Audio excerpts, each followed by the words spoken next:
கிறிஸ்துக்கள் அன்பான தேவனுடைய பிள்ளைகளே, ஆண்டவரும் உலக ரட்சகருமான இயேசு கிறிஸ்து இணையற்ற நாமத்தினால உங்கள் எல்லாரையும் வாழ்த்தி ஆசீர்வதிக்கிறேன்.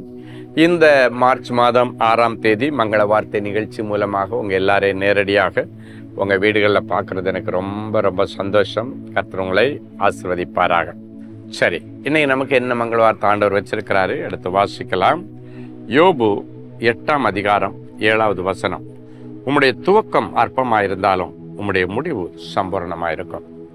இந்த நிகழ்ச்சியை பார்க்கிற தேவனுடைய பிள்ளைகளே, தொடக்கம் அற்பமாக இருந்தாலும் முடிவு சம்பூர்ணமாக இருக்கும் அப்படின்னு இந்த வசனத்தில் வாசிக்கிறோம்.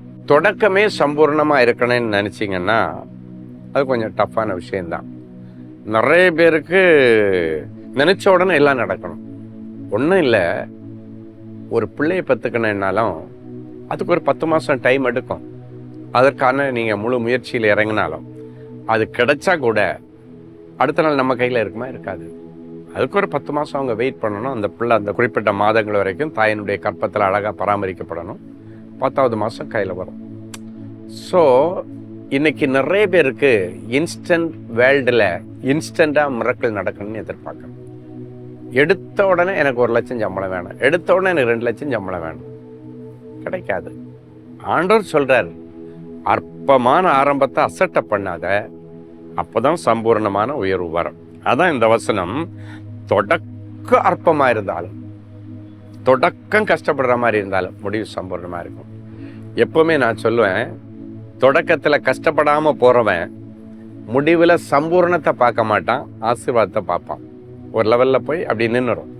ஆனால் தொடக்கத்தில் கஷ்டப்படுறவன், அற்பமாக நடத்தப்படுறவன், அற்பமான ஆரம்பத்தை பண்ணுறவன், அவன் ஃபவுண்டேஷனை ஸ்ட்ராங்காக போட்டுட்டு அப்படி கிரிப்பாக எழும்பி போவான். அவனை அசைக்கவே முடியாது.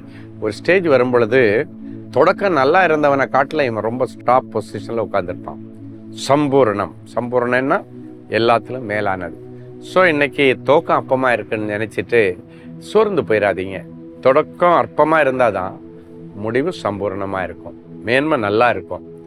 ஏன்னா தொடக்கம் அற்பமாக இருக்கும் பொழுது நம்ம என்ன பண்ணுவோம், நிறைய பாடங்களை கற்றுப்போம்.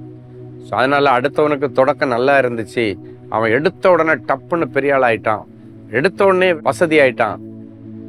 நமக்குன்னு என்ன வச்சுருக்கோம் ஆண்டவர் தருவார். ஆண்டவர் ஏற்ற நேரத்தில் உயர்த்தும்படி அவருடைய பலத்தை கைக்குள்ளே அடங்கிருங்க. அடுத்தவங்களை பார்த்து பொறாமப்பட்டு ஏதாவது ஒன்றில் போய் இறங்கி நஷ்டப்பட்டுறாதீங்கன்னு ஆண்டவருடைய ஸ்தானாதிபதியாய் இன்றைக்கு உங்களுக்கு நல்ல ஆலோசனை சொல்கிறேன். கண்டிப்பாக இன்றைக்கி நீ அற்பமான நிலைமையில் இருக்கிற சம்பூர்ணத்தை கர்த்தர் தருவார்.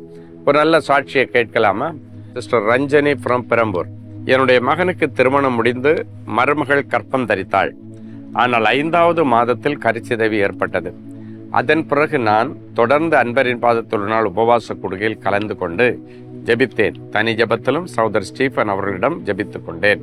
கர்த்தருடைய ஆசீர்வாதத்தினாலும் சகோதரர் ஸ்டீஃபன் அவர்களுடைய ஜெபத்தினாலும் என்னுடைய மருமகள் கர்ப்பம் தரித்து அழகான ஆண் குழந்தையை பெற்றெடுத்தாள்.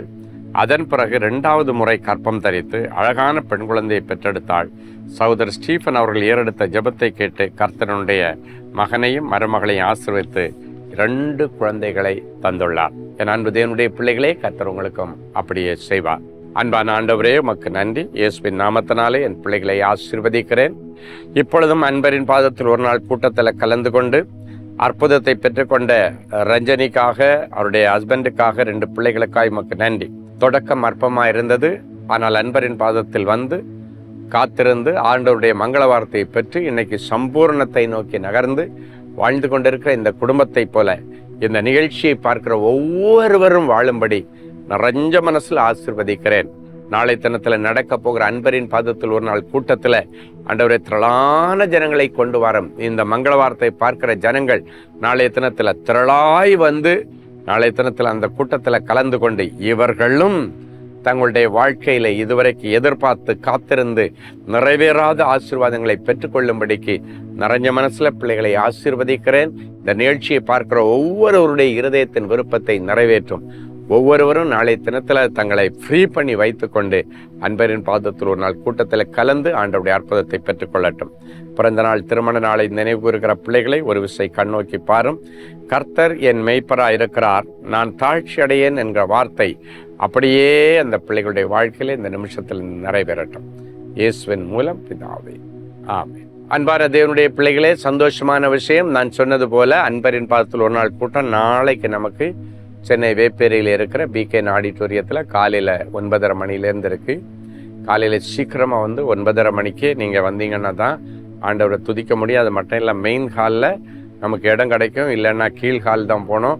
இன்னும் கொஞ்சம் லேட் ஆகிடுச்சுன்னா அந்த கீழ் ஹாலை முடிஞ்சு பின்னாடி ஹால் போனோம், இல்லைன்னா பந்தல் போனோம், இல்லை படிக்கட்டில் உட்காரணும். உங்களுக்கு தெரியும், ஆயிரக்கணக்கான ஜனங்கள் வர்றவங்க. அதனால் நீங்கள் துரிதமாய் வந்து மெயின் ஹாலில் மெயின் வியூவில் உட்காந்து ஆண்டவரை ஆராதிக்கும்படி உங்களை வரவேற்கிறேன். எல்லாரும் வாங்க.